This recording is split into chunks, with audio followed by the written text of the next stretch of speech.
सनातन तब बचेगा जब हिंदुओं की संख्या होगी। इसलिए हिंदुओं की संख्या, हिंदू बढ़ेगा तो दुनिया सुरक्षित रहेगी, क्योंकि हिंदू के अंदर दया है ना। वो जहां रहेगा वो अपने ईमान, हिंदू का खून ही ना अलग है, हिंदू का जो ब्लड है वो अलग ही है, उसमें अलग दया है, क्षमा है, करुणा है, खून ही अलग है। क्यों? बात सही है ना। हिंदू के बच्चे से कहो कि जरा तुम ये तलवार से जरा इसकी गर्दन उड़ाओ, नहीं काट सकता। वो प्यासे को पानी तो पिला सकता है, हिंदू भूखे को भोजन तो करा सकता है, लेकिन वो किसी बकरे की कहो कि गर्दन काटनी है तो जिस बकरे की नहीं काट पाएगा। हिंदू एक अलग ही विचारधारा का होता है, दया करुणा उसके खून में है। तो इसलिए हिंदुओं की संख्या बढ़ेगी तो समाज में दया बढ़ेगी, जीव हत्या बंद होगी। आज हिंदू घट रहा है, बाकी आबादियां बढ़ रही हैं, तो वो धड़ल्ले से वो तो उनके तो जन्म से बच्चे, उनके छोटे छोटे बच्चे बकरा मारने लग जाते हैं। उनका तो अभ्यास है बकरे को काटना, बकरे को मारना। वो बकरे की गर्दन क्यों उड़ाते हैं? ताकि वो बता सकें कि देखो हमसे आता है गर्दन उड़ाना। बकरे की काट दी तो तुम्हारी भी काट देते हैं।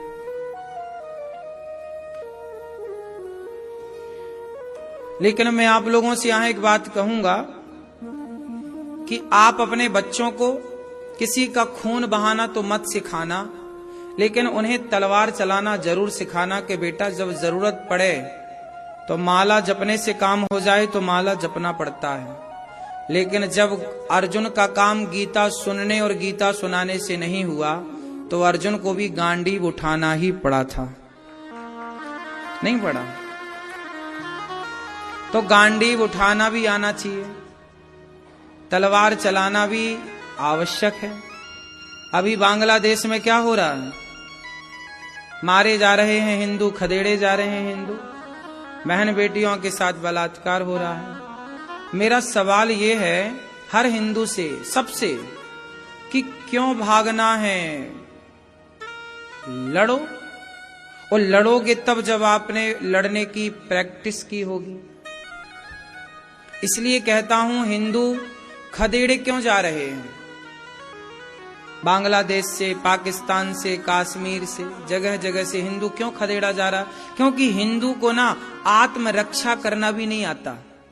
जरूरत से ज्यादा सीधा है, जरूरत से ज्यादा सरल है, जरूरत से ज्यादा सरल होना भी कायरता है। अब खदेड़े तो जा रहे हो, तुम्हारी बहन बेटियों के साथ हो तो रहा बलात्कार।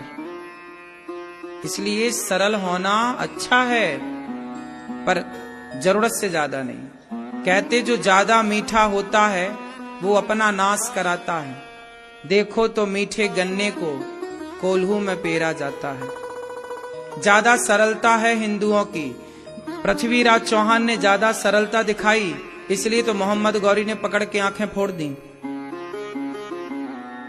बार बार क्षमा किया ना, मार देते ना मोहम्मद गौरी को। क्षमा किया, क्षमा किया, उसने पकड़ लिया। एक बार क्षमा नहीं किया, तुमने 16 बार क्षमा किया, तुमने 17 बार क्षमा किया, उसने एक बार क्षमा नहीं किया। क्यों? बात सही, इतिहास उठा लो। महाराणा पृथ्वीराज ने मोहम्मद गौरी को 16-17 बार क्षमा किया, निहत्था कर दिया, उसे युद्ध में हरा दिया, छोड़ दिया जा। लेकिन जब उसने पकड़ा तो उसने एक बार भी मौका नहीं दिया।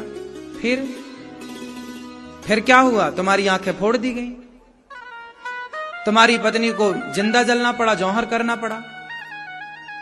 तुम्हारी सत्ता, तुम्हारी प्रजा बेचारी परेशान हुई। जरूरत से ज्यादा दया करना भी गलत है। पृथ्वीराज चौहान ने जरूरत से ज्यादा दया की, यही उनकी मृत्यु का कारण बना। बात सही है, दया करना बुरा नहीं है साहब, पर ये तो देखो कि दया का पात्र कौन है और कौन नहीं है। इसलिए माला जपो दयावान बनो। सनातनियों बहुत अच्छी बात है। आने वाला समय बड़ा विकट आएगा, ना पुलिस बचाएगी न सेना बचाएगी। कश्मीर में थी तो पुलिस, थी तो सेना, था तो संविधान, किसने बचाया कश्मीरी पंडितों को? जो बड़ी संविधान की और बड़ी पुलिस और सेना की आज के कानून की बात करते हैं, पूछो उनसे कि सब तो उपलब्ध था, फिर भी तो खदेड़े गए कश्मीरी पंडित, आज तक ना बच पाए। आज 30 साल के लगभग की घटना हो गई, लगभग ये 30 साल हो गए लगभग, आज तक ना बच पाए वो कश्मीरी पंडित। आज तक वो अपना खेत खलिहान, अपना घर ना ले पाए वो कश्मीरी पंडित। बोलो हाँ। फिर बात करने से क्या होगा? कर लो बातें, कुछ ना होगा। इसलिए हम कहते हैं कि माला जपो, लेकिन भाला भी तैयार रखो। प्रैक्टिस करो, बेटियों को झांसी की रानी बनाओ, बेटों को शिवाजी बनाओ। पृथ्वीराज की तरह दयावान जरूरत से ज्यादा ना बना देना, वरना आंखें फूटेंगी तुम्हारी। मैया क्या बोलती तू? सही है? कुछ लड़ना वड़ना जानती हो मैया? तुम तो लड़ती हो तो केवल सास से, लड़ती हो तो केवल जिठानी से। समस्या ये है, ज्यादा लड़ना सिखा दो तो फिर सास से लड़ जाए। अरे लड़ना सीखना है, इसका मतलब ये नहीं कि परिवार में लड़ना है। जरूरत के लिए आदमी तैयार रहे। बात समझ रहे हो आप लोग की नहीं? जो स्थिति आज बांग्लादेश की है, कल को भारत की हुई तो कहां जाओगे बताओ?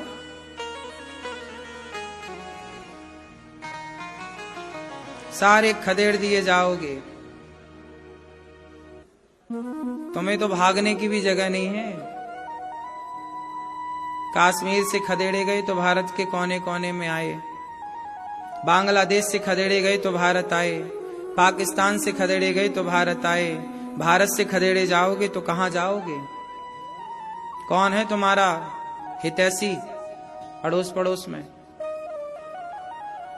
इसलिए लड़ना सीखो। लड़ना पड़ता है। राम जैसे सरल सीधे को लड़ना पड़ा। राम जैसा सरल कोई होगा? बोलो। राम जैसे सच्चे कोई होंगे? सच्चे को, सरल को, सीधे राम को भी तो लड़ना पड़ा रावण से। बोलो हाँ। राम जी वनवास गए थे, सोना चांदी उतार के चले गए, लेकिन धनुष बाण उतार के नहीं गए। उन्हें पता था कि जंगल में धनुष की जरूरत पड़ेगी। अपना हथियार नहीं डाला,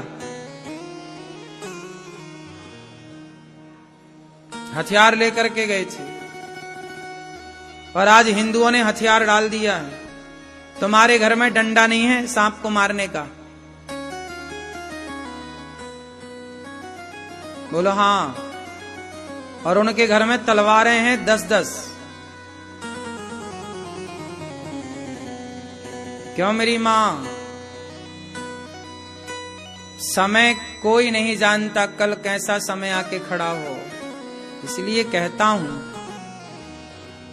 कि आपको अपने आप को मजबूत करना चाहिए, अपनी बेटियों को, अपने बेटों को योग्य बनाना चाहिए। डिग्रियां काम ना आएंगी। बेटी झांसी की रानी हो, लड़े, भागेगी कहां? कहा मैया तुम कहां भागोगी? जहां भागोगी वहीं आक्रांता मिलेंगे, वहीं तुम्हें लूटेंगे। इसलिए लड़ना है।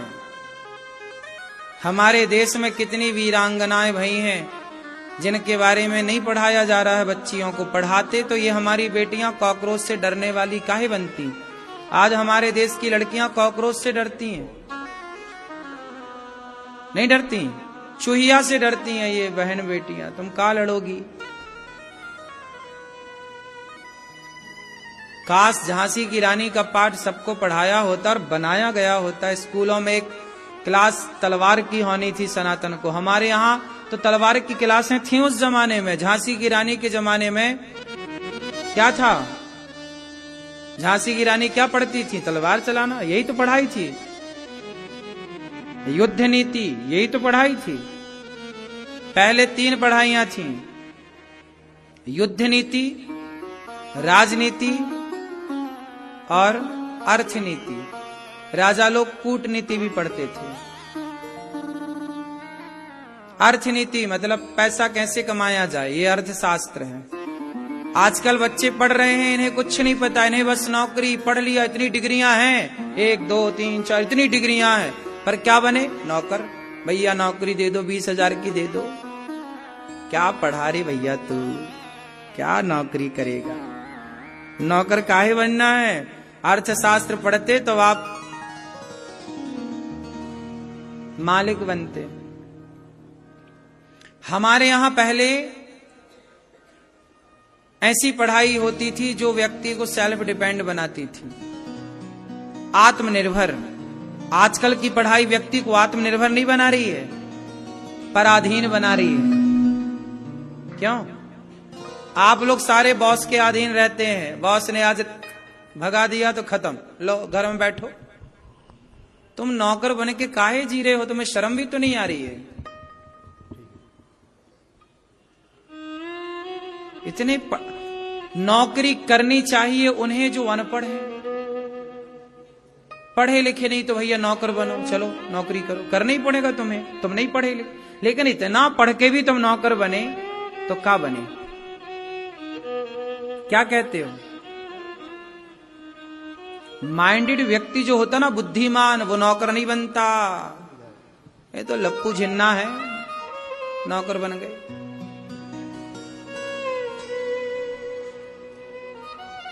हमारे यहां सबको सेल्फ डिपेंड बनाया जाता था, चाहे लोहार हो, चाहे कुम्हार हो, चाहे मोची हो। मोची है तो वो अपना सेल्फ डिपेंड था, अपना काम करता था, उसे किसी के आगे हाथ पसारने की जरूरत थी नहीं, वो अपने कारोबार में था, चमड़ा का काम करता था। लोहार अपना लोहे का काम करता था, सेल्फ उसका बच्चा वही करता था, सेल्फ डिपेंड था, उसके पास जन्म से रोजगार था।